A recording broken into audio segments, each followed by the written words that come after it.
Hello everyone, my name is Shyamal and welcome to my video. तो आज की इस वीडियो में हमारा टॉपिक है यूज ऑफ द। तो इस वीडियो में हम ये जानेंगे कि सेंटेंस में कहाँ पे द का यूज किया जाता है और कहाँ नहीं किया जाता है। सो स्टार्ट करते हैं इस वीडियो को। तो इंग्लिश में बेसिकली तीन ही आर्टिकल्स होते हैं, ए, एन और द। तो इस वीडियो में हम बस द के बारे में पढ़ेंगे, क्योंकि पिछले वीडियो में हम ए और एन के बारे में पढ़ चुके हैं। आपने अगर वो वीडियो नहीं देखा तो आप आई बटन पे जाके देख सकते हैं। सेंटेंस में कहाँ पे द का यूज करना है और कहाँ नहीं करना है, इसमें बहुत सारे पॉइंट्स हैं। हम एक एक पॉइंट्स पे बात करेंगे। तो सबसे पहले हमारा पॉइंट्स है सर्टेन, स्पेशल या नॉन नाउन। यानी सेंटेंस में अगर कोई सर्टेन या स्पेशल नाउन रहे या ऐसा नाउन रहे जिसके बारे में हम पहले से जानते हैं, तो उस नाउन के पहले द का यूज होगा। एक एग्जाम्पल को लेके समझते हैं। जैसे बच्चे नटखट हैं, द चिल्ड्रन आर नॉटी। वही दूसरा सेंटेंस है बच्चे नटखट होते हैं, चिल्ड्रन आर नॉटी। यहाँ पे जो पहला सेंटेंस है, इससे हमें ये पूरा पता चलता है कि कुछ बच्चे हैं जो कि नॉटी यानी नटखट है। बट जो दूसरा सेंटेंस है, इससे हमें ये पता चलता है कि इसमें पूरे बच्चे जात के लिए कहा जा रहा है कि बच्चे नटखट होते हैं। तो इस कारण इसका इंग्लिश जो यहाँ पे है चिल्ड्रन आर नॉटी, इसमें द का यूज नहीं किया गया है। वही जो पहला सेंटेंस है, इसमें कुछ बच्चों के लिए, यानी कि इसमें फिक्स यानी कि ये सर्टेन निश्चित है कि इसमें कुछ ही बच्चे हैं जो कि नटखट हैं, क्योंकि सारे बच्चे तो नटखट नहीं भी हो सकते हैं, कुछ बच्चे अच्छे भी हो सकते हैं। इसमें इस कारण कुछ बच्चे को दिखाने के लिए हम लोग द का यूज करेंगे। तो गाइस यहाँ पे आप समझ गए होंगे कि जब सेंटेंस में कोई सर्टेन या स्पेशल या ऐसा नाउन रहे जिसके बारे में पहले से जानते हैं, तो उसके आगे हम द का यूज करते हैं। तो गाइस एक और एग्जांपल के साथ समझते हैं। जैसे पानी गंदा है, द वाटर इज डर्टी। दूसरा सेंटेंस है पानी उपयोगी होता है, वाटर इज यूजफुल। तो यहाँ पे पहला सेंटेंस है, इस सेंटेंस से ये पता चलता है कि यहाँ पे कुछ निश्चित मात्रा में वाटर है जो कि गंदा है। बट जो दूसरा सेंटेंस है, इसमें पूरे वाटर के बारे में बताया जा रहा है कि वाटर यूजफुल होता है। तो इस कारण जो पहला सेंटेंस है उसमें द का यूज किया गया है और जो दूसरा सेंटेंस है उसमें नहीं किया गया है। आई होप गाइस ये पहला पॉइंट आपको समझ में आ गया होगा। हम लोग बढ़ते हैं नेक्स्ट पॉइंट की तरफ। तो हमारा जो नेक्स्ट पॉइंट है, सिंगुलर कॉमन नाउन के पूरे ग्रुप को सेंस कराने के लिए द का यूज किया जाता है। तो जब सेंटेंस में कोई सिंगुलर नाउन होता हो, यानी काव, डॉग, मैन, ये सारे सिंगुलर कॉमन नाउन है, इसके पूरे ग्रुप को सेंस कराने के लिए हम लोग द का यूज करते हैं। जैसे एक एग्जांपल को लेके समझते हैं। द काव गिव्स मिल्क, गाय दूध देती है। एंड काउस गिव मिल्क, गायें दूध देती है। यहाँ पे पहला सेंटेंस में आप अगर देखेंगे तो द का यूज किया गया है। वही जो दूसरा सेंटेंस है, इसमें द का यूज नहीं किया गया है। आप अगर पहला सेंटेंस का मतलब देखें तो गाय दूध देती है, बट जो दूसरा सेंटेंस है इसमें गाय यानी कि यहाँ पे काउस लिखा गया है, इस कारण यहाँ पे द का यूज नहीं किया गया है। हम यहाँ पे पहले ही देखे हैं कि जो केवल सिंगुलर कॉमन नाउन है उसी का आगे द का यूज होता है, ना कि प्लूरल कॉमन नाउन के आगे। तो हम यहाँ पे जो गाय यानी कोई एक गाय तो दूध नहीं देती है, सारी गाय दूध देती है।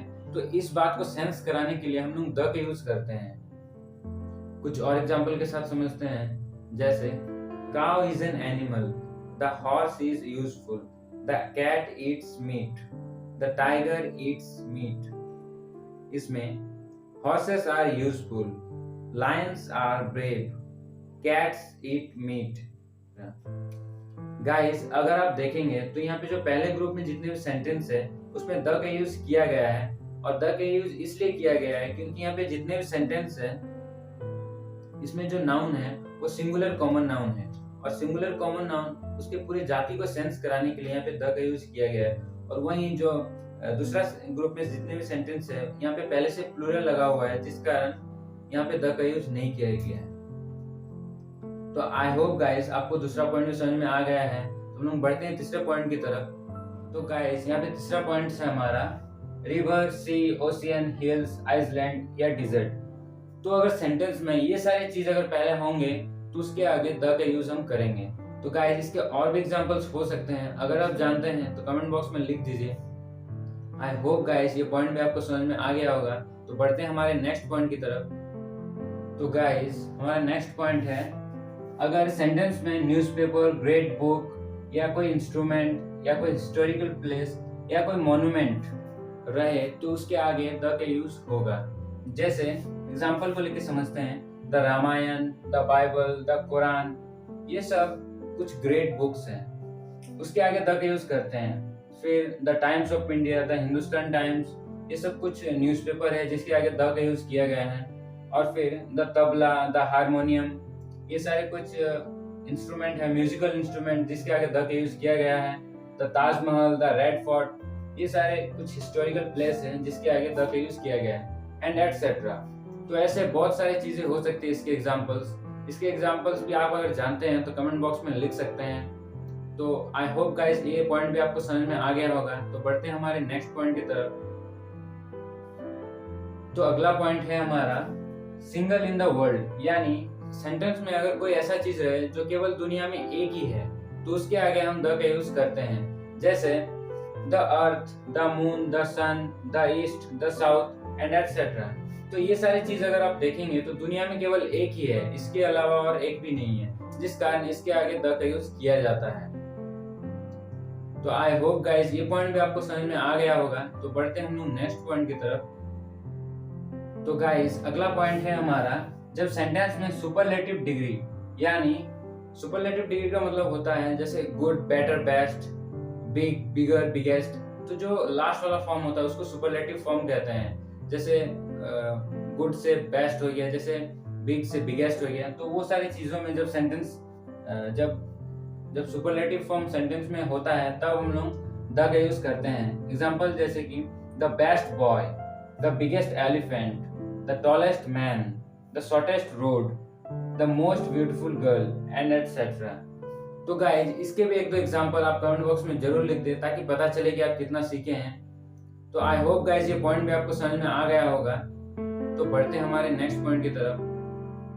तो गाइज अगला पॉइंट है हमारा ऑर्डिनल नंबर। अगर सेंटेंस में कहीं ऑर्डिनल नंबर हो तो उसके आगे हम द का यूज करते हैं। तो गाइज ऑर्डिनल नंबर क्या होता है? जब नंबर्स को फर्स्ट, सेकंड, थर्ड, फोर्थ ऐसे लिखते हैं, उसे लैंग्वेज में लिखते हैं, तब हम उसे ऑर्डिनल नंबर कहते हैं और उसके आगे हम द का यूज करते हैं। जैसे the first thing, the second year, the 10th boy, and etcetera.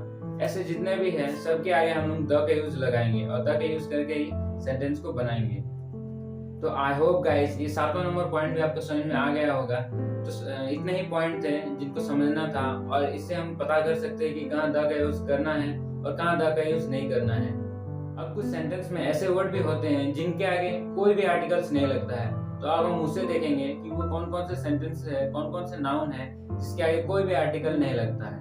तो गाइस सेंटेंस में ऐसे कई वर्ड होते हैं जिनके आगे कोई भी आर्टिकल्स नहीं लगता है। इनमें से जैसे प्रॉपर नाउन, सेंटेंस में अगर कोई प्रॉपर नाउन रहे यानी कोई नेम्स, तो उसके आगे हम लोग द का यूज नहीं करते। जैसे राम इज ए बॉय, तो इसके आगे हम लोग द नहीं लगाएंगे।